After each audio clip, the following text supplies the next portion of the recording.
ہے بتایا جاتا ہے کہ بھائی دین کی اہمیت اور اہمیت، دینی غیرت جب ان کے اندر آ جائے گی تو دنیا کی چمک دمک اس سے متاثر نہیں ہوں گے۔ آج متاثر ہو جاتے ہیں، ماحول سے متاثر ہو جاتے ہیں ہمارے بچے بھی، ہم بھی متاثر ہو جاتے ہیں، بچیاں بھی متاثر ہو جاتی ہیں۔ کتنی بچیاں آج جو ہے اس نکاح کے تعلق سے غلط باتیں پھیلائی جا رہی ہیں۔ جناب نبی کریم صلی اللہ علیہ وسلم کی اس سادہ نکاح کو جو ہے ظلم، زیادتی اور میڈیا کے ذریعے سے بھی غلط فہمیاں پھیلائی جا رہی ہیں کہ مسلمان شوہر ایسا ہوتا ہے، ظالم ہوتا ہے، نعوذ باللہ من ذالک، یہ ہوتا ہے، وہ ہوتا ہے۔ یعنی ذرا سے ایک واقعہ ایک کا دکا ہو گیا، اگر کروڑوں لوگوں میں ایک واقعہ میاں بیوی کے بگاڑ کا ہو گیا تو اس کو ہائی لائٹ کیا جاتا ہے کہ دیکھو یہ دیکھو فلاں بچی کے ساتھ یہ ظلم ہوا، یہ طلاق ہوئی، فلاں ہوا۔ حالانکہ ایسا نہیں ہے۔ جب ریشو آپ دیکھیں گے دنیا کے اور دنیا کے اندر جائیں گے تو دوسرے مذاہب کے ریشو آپ کو زیادہ ملیں گے بگاڑ کے اور غلط کئی نکاحوں کے اور غلط طریقے پر رکھنے کے اور فرینڈ شپ اور پتہ نہیں کتنے شپ نظر آئیں گے آپ کو۔ لیکن اللہ نے اس نکاح میں جو برکت عطا فرمائی ہے اس کو نہ ہم زیادہ واضح کر پاتے ہیں اور نہ زیادہ اجاگر کر پاتے ہیں۔ اس لیے میرے بھائیو بزرگوں دوستو، طے کریں ہمارے نوجوان ساتھی جو یہاں بیٹھے ہوئے ہیں، جن کے بیٹوں کے نکاح ہونا ہے، بیٹیوں کے نکاح ہونا ہے، انشاءاللہ پیارے آقا صلی اللہ علیہ وسلم کے فرمان کے مطابق عبادت کے پہلو کو اس میں غالب کریں۔ اب آپ خود سمجھئے کہ جس میں عبادت کا پہلو غالب ہو اور اس کا لحاظ کر کے آدمی نکاح کرے گا، ان کی نسلوں سے دین کے دائی اور دین کے شہدائی ضرور پیدا ہو۔ اس لیے میرے بھائی بزرگوں دوستو، احساس جو ہے ہونا چاہیے ہمیں، اور غلطی کا احساس ہو، بچوں کو احساس کرایا جائے۔ اس کی وجہ یہ ہوتی ہے کہ ہم تھوڑا بچوں کے تعلق سے غافل ہو جاتے ہیں۔ بچوں سے آج کل جو ہے دوستانہ تعلق کی ضرورت، بچوں سے دوستانہ تعلق، ان کو عہد پیمان کا۔ ہمارے ایک دوست ہے الیاس چوہان صاحب، وہ اپنے بچے کا نکاح تھا، انہوں نے کہا بیٹا کیا بجوائیں گے تمہاری شادی میں چاہتا ہوں کہ میں بینڈ باجا بجاؤں، تمہاری شادی میں یہ چاہوں۔ ارے بولے نہیں پپا، ویسے میرے سامنے بھی جمعے کے دن وہ اسی طرح کی باتیں کرنے لگے۔ تو میں نے کہا کیا بچوں کو بگاڑ رہے ہو؟ کہنے لگے نہیں حضرت میں اس کے دل کی بات لے رہا ہوں، دوستوں سے بتاتا ہے تو میں اس کا دوست بن گیا ہوں آج کل، تو اس کے اندر کی جتنی میں لے لیتا ہوں کہ اس کے دل میں کیا کیا عزائم ہے، کیونکہ دوستوں کے اثرات بہت زیادہ نقش کر جاتے ہیں۔ تو یہ دوستوں کی باتیں بتاتا ہے کہ فلاں دوست کی شادی ایسی ہوئی، فلاں کی ایسی ہوئی، تو اس کی ساری باتیں لے کر اب میں اس کا برین جو ہے واش کر رہا ہوں، اور الحمدللہ پھر بہت صاف ستھرا معاملہ ذہن ہو گیا اس کا۔ اور جب اس کا نکاح ہوا تو ماشاءاللہ مشرہ داری تھی،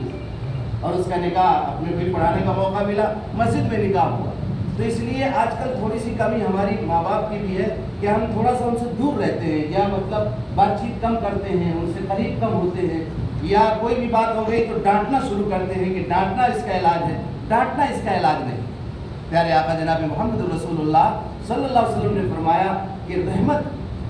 کے یعنی حضور کے بارے میں فرمایا کہ آپ کو اللہ تعالیٰ نے آپ کے دل کو نرم کیا، اگر آپ سخت دل ہوتے وَلَوْ كُنْتَ فَظًّا غَلِيظَ الْقَلْبِ لَانفَضُّوا مِنْ حَوْلِكَ، اے محمد صلی اللہ علیہ وسلم اگر آپ سخت دل ہوتے تو آئیے صحابہ جو آپ کے ارد گرد ہر وقت برکت کے لیے لگے رہتے ہیں، اور آپ کا وضو کا پانی بچا ہوا بھی نہیں بچتا، اور آپ کے اتنے ارد گرد صحابہ جمع ہیں، اگر آپ سخت دل ہوتے تو یہ لوگ آپ سے کو چھوڑ کے چلے جاتے۔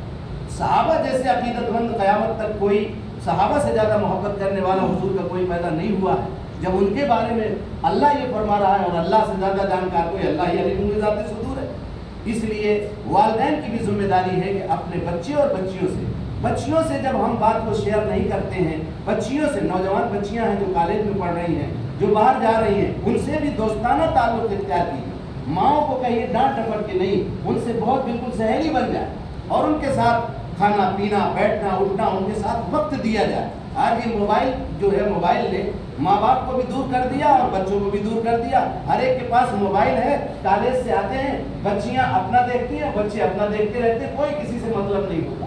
اس لیے میرے بھائی بزرگوں دوستو، ماشاءاللہ آج کا یہ نکاح بہت قابل مبارکباد ہے۔ اللہ تعالیٰ نے مسجد میں نکاح کرنے کا حکم فرمایا، سب لوگ طے کریں کہ انشاءاللہ نکاح کو آسان کریں۔ حضور نے فرمایا ان اعظم النکاح برکتاً ایسرہ مؤونہ، کہ سب سے بڑا نکاح حضور کی نظر میں، دنیا کچھ بھی بولے ہمیں اس سے مطلب نہیں ہے، ہمیں بچوں کو یہ سمجھانا ہے کہ بیٹا ہمارے نبی نے فرمایا کہ سب سے بڑا نکاح حضور کی نظر میں وہ ہے جو کم سے کم خرچ پر کیا جائے۔ انشاءاللہ اس پر ہم کاربند ہوں گے، اور ہمارا جو یہ پیسہ ضائع ہوتا ہے، ادھر ادھر ضائع ہوتا ہے، اس کو ہم صحیح مسئلہ پر خرچ کرنے کی کوشش کریں گے۔ بچوں کے مستقبل کے لیے، بچیوں کے مستقبل کے لیے بچیوں کو یہ سمجھایا جائے کہ بیٹا اتنے کا ہم زیور بنا دیتے ہیں آپ کو، یہ 2 لاکھ کا زیور رکھ لو، یہ رسومات سب ختم کرو بیٹا۔ اور غریبوں کی، محلے کی، پڑوس کی بچیاں، کتنی بچیاں ایسی ہیں جو بیٹھی ہوئی ہیں، اور ہم اور آپ اتنا زیادہ خرچ کریں گے اللہ کے ہاں۔ دیکھیے مال اللہ کی امانت ہے، اور دولت اللہ کی امانت، اور اولاد بھی اللہ کی امانت۔ اس امانت کو صحیح استعمال کریں گے تو انشاءاللہ دنیا میں بھی سکون و راحت کا ذریعہ بنے گا، اور آخرت کی زندگی بھی ہماری کامیاب ہوگی۔ رمضان کا مقدس مہینہ قریب آ رہا ہے، سب لوگ توبہ کریں اور اللہ کی بارگاہ میں تائب ہوں کہ اللہ رمضان المبارک کا قیمتی مہینہ ہماری زندگیوں کے بدلنے کا اللہ اس کو سبب بنا دے، اور اس کے تمام اشر پیدا رحمت اور مغفرت اور جہنم سے خلاصی کا سارے اشروں کی برکات اور حسنات سے اللہ تعالیٰ ہم سب کو مالا مال فرمائے۔ آج کے اس مبارک نکاح میں برکت نصیب فرمائے، اور حضور اکرم صلی اللہ علیہ وسلم کے طریقے کے مطابق زندگی گزارنے کی توفیق نصیب فرمائے۔ وآخر دعوانا الحمدللہ رب العالمین۔ ابھی مذکورات میں جوڑ ہے، اصل میں ہمیں جانا